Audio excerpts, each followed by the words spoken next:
National social media Patel Prahlad बे इस पर बड़ी जानकारी सामने आई है, बड़ी खबर सामने आई है कि मोदी सरकार ने सुप्रीम कोर्ट में चल रहे केस की सुनवाई के बीच ही अपना कदम आगे बढ़ा दिया है। ये उनका काम है, वो करने जा रहे हैं। राहुल गांधी को भी बुलावा भेज दिया गया है और बैठक की तारीख तय कर ली गई है और सीईसी कौन बनेगा इसको लेकर अटकलों पर हवा और तेज कर दी गई है। तो ऐसे में जिन जिन साथियों को नोटिफिकेशन मिल रहा हो, कृपया अगर जुड़ सकते हैं तो इस केस के हम दो महत्वपूर्ण अपडेट आपको बताने वाले हैं। तो सुप्रीम कोर्ट में इस केस पर लगातार तारीखें टलती रही और अचानक से जस्टिस सूर्यकांत के बीमार होने की खबर भी आई, जिसके चलते भी तारीखें टलती रही। लेकिन एक और जहां सुप्रीम कोर्ट ने अब सीईसी या ईसी यानी चीफ इलेक्शन कमिश्नर या फिर इलेक्शन कमिश्नर की नियुक्ति के मामले में सीजेआई को जो पैनल से हटाया गया, सीजेआई को जो हटाया गया, उस केस पर सुनवाई, साथ ही साथ एजेंडा यह भी कि मोदी सरकार ने जो कानून बनाया सीजेआई को बाहर करने का, क्या वो कानून सही है, इस पर भी सुप्रीम कोर्ट को निर्णय करना है। उनका जो निर्णय आएगा उसके बाद सीईसी कौन बनेगा या ईसी किसे बनाया जाएगा, इस पर भी एक अलग ही राह आपको दिखाई पड़ेगी। लेकिन कोर्ट रूम में क्या हुआ है, क्या क्या बातें कही गई है, प्रशांत भूषण क्योंकि चुनावी सुधार के लिए जाने जाते हैं तो वही होंगे।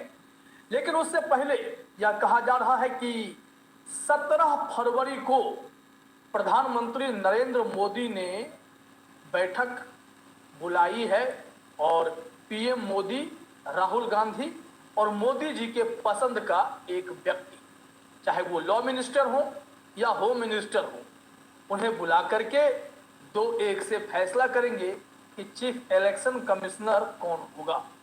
और इसमें जो तय हुआ है, कहा जा रहा है कि ज्ञानेश कुमार जो हैं उन्हें ही चीफ इलेक्शन कमिश्नर का पद दिया जा सकता है और एक चुनाव आयुक्त की नियुक्ति मोदी जी कर लेंगे। क्योंकि राहुल गांधी पहले ही कह चुके हैं कि इस मसले पर मेरा जाना उस मीटिंग में या ना जाना बात बराबर है। क्योंकि लीडर ऑफ अपोजिशन हूं तो जाना तो पड़ेगा, लेकिन मुझे तो बस वहां बुलाकर जानकारी दी जाएगी कि हमने नाम फाइनल कर लिए हैं, अब आप देख लीजिए, इसमें आपको कोई आपत्ति होनी नहीं चाहिए, अगर होगी भी तो आप कुछ कर नहीं सकते हैं। बेसिकली यही होगा। तो 17 फरवरी को तारीख तय कर दी गई है नए मुख्य चुनाव आयुक्त की नियुक्ति को लेकर। केंद्रीय कानून मंत्री अर्जुन राम मेघवाल और लोकसभा में नेता प्रतिपक्ष राहुल गांधी प्रधानमंत्री मोदी के सामने बैठेंगे और मोदी जी और मेघवाल जी, फिलहाल तो मेघवाल जी का नाम है, हो सकता है कि अमित शाह ही बैठ जाएं। स्क्रूटनी करने का काम, जो पॉलिसी बनी थी, स्क्रूटनी करने का काम अर्जुन राम मेघवाल को दिया गया था।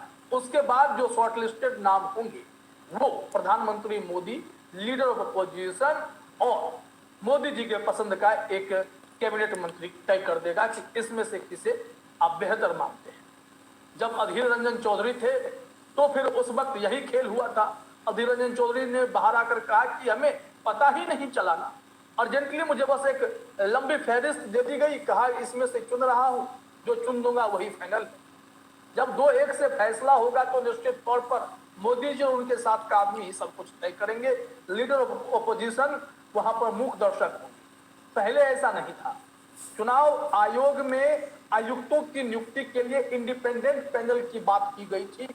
सुप्रीम कोर्ट ने कहा था कि जब तक आप कोई ढंग का कानून नहीं बना लेते हैं तब तक पारदर्शिता बरकरार रहे।